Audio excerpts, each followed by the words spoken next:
Coming up on Nittany Game Week. Hire Terry Smith, man, come on. Hire Terry. My resume is on display every day that you guys watch us on Saturday. Tell me what you think. Coach Terry Smith is hoping the interim part of his title becomes permanent. Why there is a groundswell of support for him to be the next head coach from Penn State's players, lettermen, and fans. The only thing that would keep me out if I had to get carted off. If I ain't get carted off, I'm going out there regardless, whatever it was. Senior Katron Allen shakes off a slight limp on the previous possession to come out and break the all-time rushing mark for the Nittany Lions. How a special Thanksgiving dinner helps him ascend to the top of the list. If I'm using airtime in my job to address something, I'm very serious about it. He's one of the foremost authorities on Penn State football. Former player and current commentator Michael Robinson uses his national platform to discuss the current situation in Happy Valley.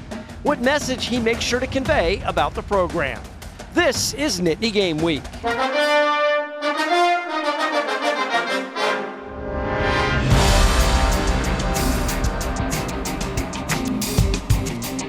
Hello, everyone, and welcome to Nittany Game Week. I'm Todd Sadowski alongside former Nittany Lions assistant coaches Jay Paterno and Tom Bradley.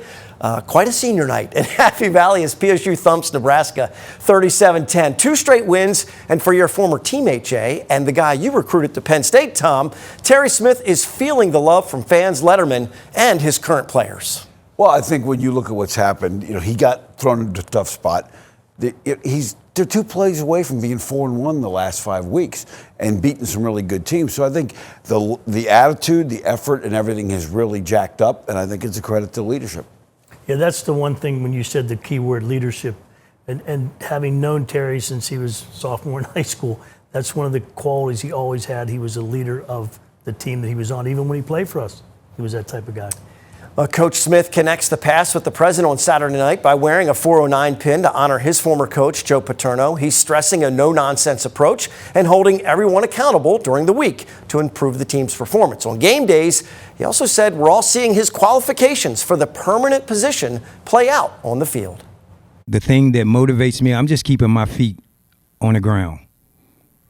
I'm going to get this team ready to go beat Rutgers next week. My resume is on display every day that you guys watch us on Saturday. Tell me what you think.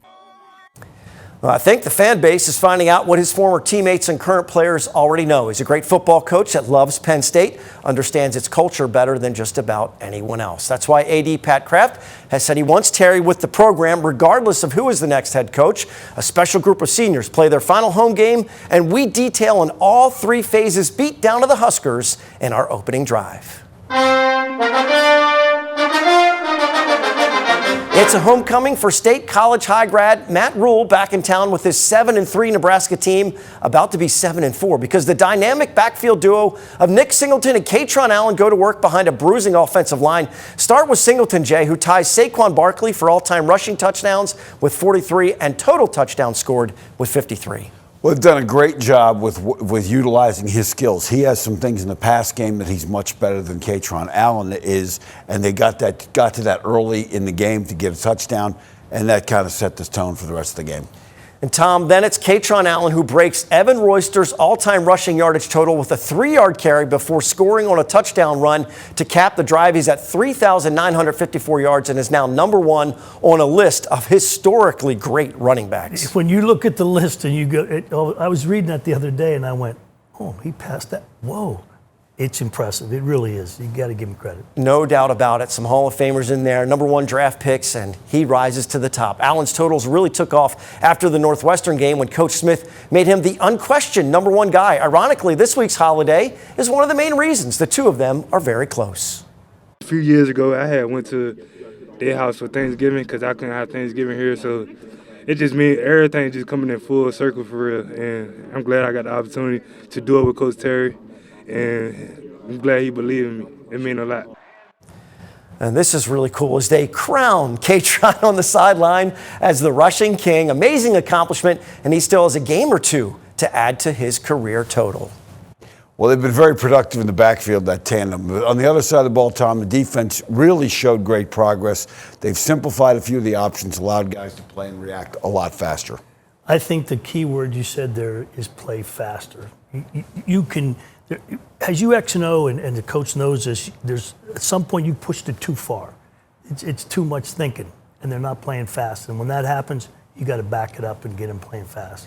Well, they are able to get enough pressure on the true freshman quarterback, Latif. More than anything, Jay, the effort from everyone on defense has been outstanding. Well, I think one of the things you're hearing about is that in practice, Terry Smith has been challenging guys that are veteran guys that people may think, he's good enough. And he's gotten on them, told them their effort's not good enough. And you're seeing that on Saturdays because now you light a fire under them. Yeah, everyone accountable, and he calls it out. The passes that were completed came out quick. The D did a good job of rallying to the ball and wrapping up the skills guys.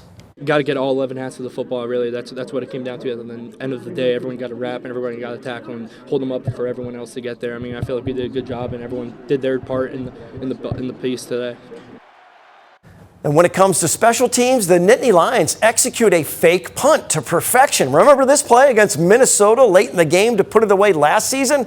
Basically the same thing for PSU. And this one didn't want to give it back to Nebraska, and they end up scoring a touchdown to stretch the lead. So we need to talk about Senior Day. Always an emotional moment for a Penn State player, also for the coaches, as you watch the guys take part in their final home game for the blue and white.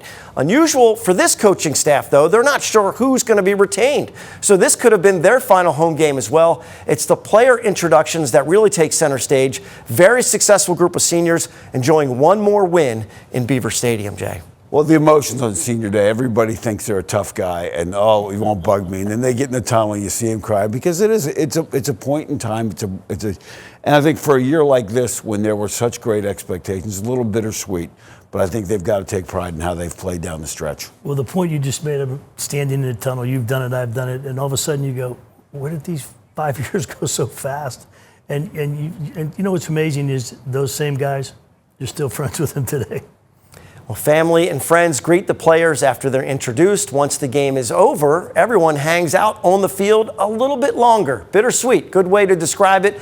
Knowing this chapter of their career and life is ending, a lot of fantastic memories on this field to remember from this group. It was a little bit higher than what I thought, man. I seen the day come when I was a freshman. I was playing for my seniors, and now that it's my time to do it, and all my young guys putting out full effort for me, man. It's a blessing, man. I mean, the brotherhood that Penn State has is second to none. So they showed it today, and we came out, got this dub. It's a great Nebraska football team.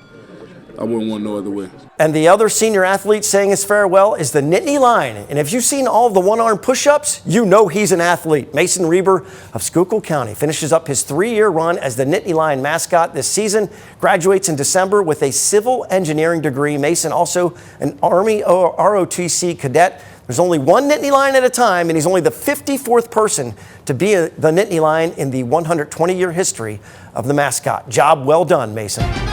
So there's one more to go in the regular season, a win, and they're into the postseason bowl picture. How the offense needs to attack this Scarlet Knights defense coming up in our scouting report. More Nittany Game Week is on the way.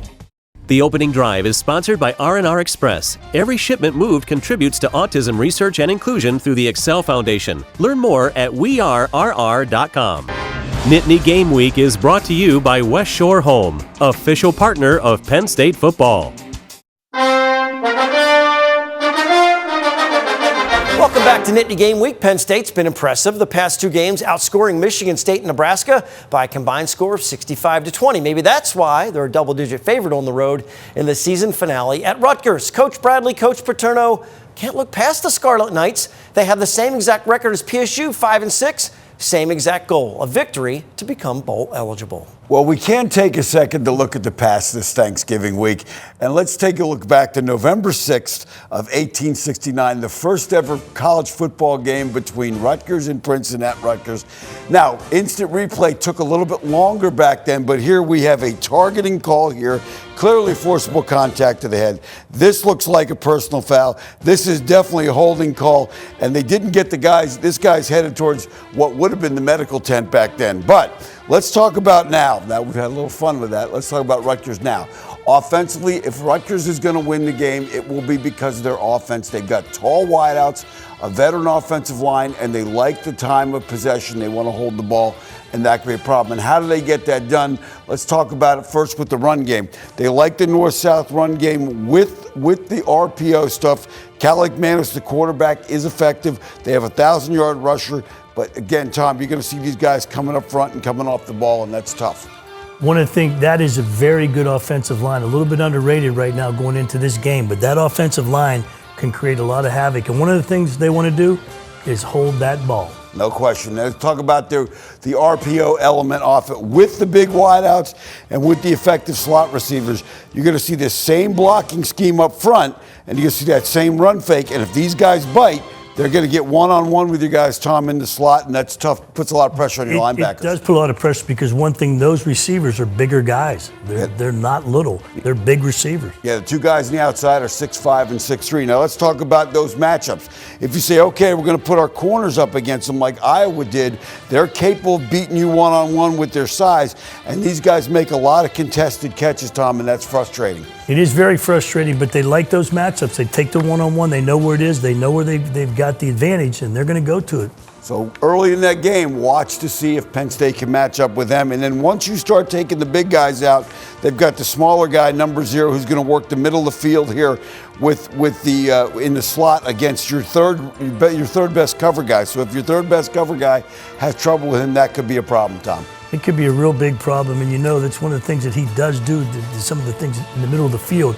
He creates some real problems in there. Yeah, no question. Now, let's flip it over to the defensive side. They have struggled, which has been uncharacteristic during Greg Schiano's tenure at Rutgers. Last 4 weeks, he's gotten more involved. They've shown improvement against the pass. They have a veteran secondary, but again, stopping the run and giving up big plays has been a problem. And here, they like to play with those 3 guys that are secondary guys. It's a 4-2 front, which makes them a little bit vulnerable to run. They're a little bit undersized. And Tom, expect them to try and make some adjustments on that. They're going to have to. You know, the 4-2, what Penn State's going to be able to do, Penn State should probably get into a couple tight end offense and make them change what they're doing on defense too. Yep, and when you look at the Iowa game, here's an example in the Iowa. They start to bring people down in the box, and now they're going to play one-on-one out here. They do a nice job on this play action as Iowa does. But again, once you do that, you've got to get the pass rush. Pass rush has been a problem generating that for Rutgers, only 10 sacks on the year. And you brought up a great point there without sending extra people. You know, they haven't been able to get there with just 4 down. And that creates some big plays. But look for how Rutgers tries to make Penn State beat them. Thank you, coaches. Of course, former Nittany Lions assistant coach Greg Schiano is still the head coach for the Scarlet Knights, and he's doling out life lessons to his players in their pursuit of win number 6. Circumstance cannot dictate your behavior. Is it exciting that you have a game that if you win, you keep playing, and if you don't, ooh, yeah, that's fun. As a competitor, you love that. But if you let circumstance dictate your behavior, you're going to have a tough life. And that's what I try to teach these kids. While Schiano is trying to coach his players through the moment, Penn State tries to replicate their last visit to Jersey in 2022. Nick Singleton, an electric kickoff return for a touchdown as a freshman, and the defense suffocates the Scarlet Knights. Nittany Lions are going for 3 wins in a row with a 3:30 p.m. kickoff. Up next is our Impact interview. We get a chance to catch up with Orange Bowl champion and current NBC commentator Michael Robinson, how MROP prepared for life after football, and what he says about the current situation in Happy Valley. Nittany Game Week returns after this. Impact Interview is sponsored by the Pocono Mountains, where small-town charm meets big adventures. Book your trip today by visiting PoconoMountains.com.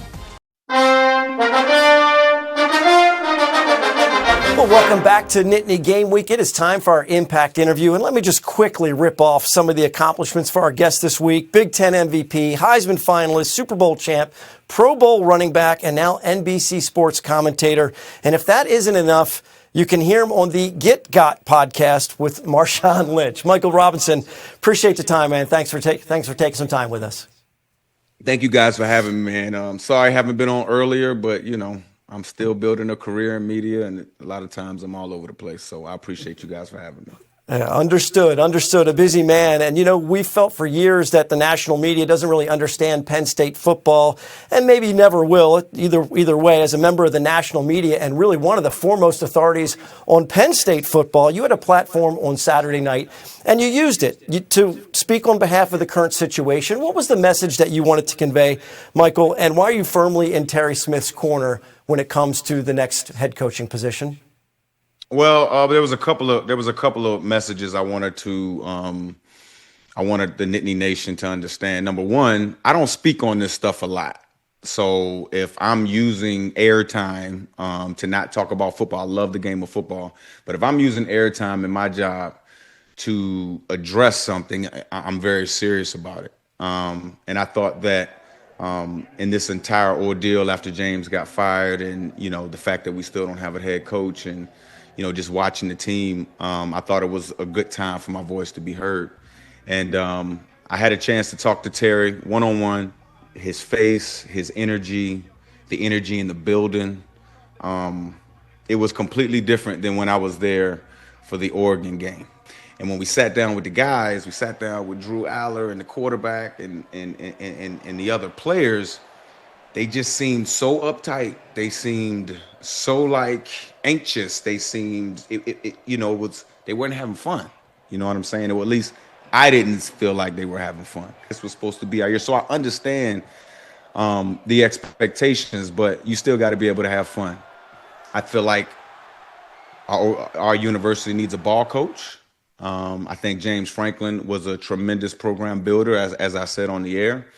But a program builder and the corporate structure that he bought, to me, had kind of ran its course. We're looking to get over the next hump. I didn't necessarily view James as a ball coach. When I look at a ball coach, I think when issues come up in a football game, you have football answers. You're not just going to point at a coordinator and say, fix it.